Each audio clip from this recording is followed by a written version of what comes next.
Assalamualaikum warahmatullahi wabarakatuh. Salam sejahtera untuk kita semua. Perkenalkan, nama saya Sefnatun Najah dari Program Studi Pendidikan Bahasa Perancis.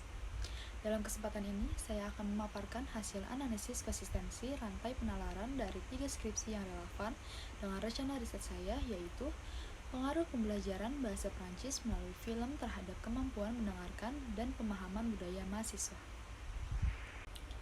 Ketiga skripsi yang saya pilih memiliki keterkaitan dengan tema media film dalam pembelajaran bahasa Prancis maupun linguistik.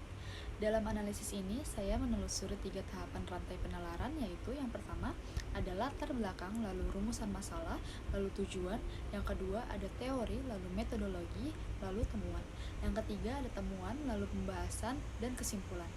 Yang dimana, apakah alur penalarannya sudah berjalan secara logis atau konsisten? Skripsi pertama membahas tentang tindak tutur asertif dan komisif dalam film Prancis La Famille Bélier. Dari segi latar belakang hingga tujuan, penulis menjelaskan pentingnya memahami bahasa melalui film, khususnya dari sisi tindak tutur. Rumusan masalahnya jelas, fokus pada 2 jenis tindak tutur. Untuk bagian teori hingga metode, penulisan memakai teori tindak tutur dari Searle dan Austin. Metodenya deskriptif, kualitatif dengan teknik simak dan catat dari dialog film. Temuan menunjukkan bahwa tindak tutur asertif lebih dominan.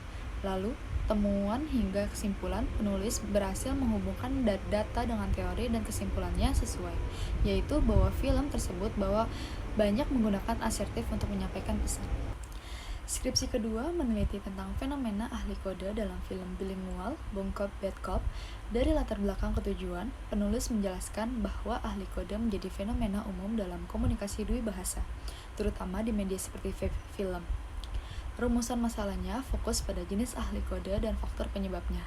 Dalam landasan teori dan metode, teori yang digunakan adalah dari Holmes dan Wardog tentang ahli kode. Metodenya deskriptif, kualitatif dengan observasi pada dialog film.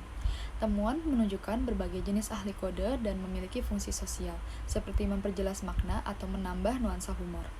Untuk temuan hingga kesimpulan, penulis berhasil menunjukkan bahwa ahli kode dalam film tidak hanya fenomena linguistik, tetapi juga sarana pemahaman budaya.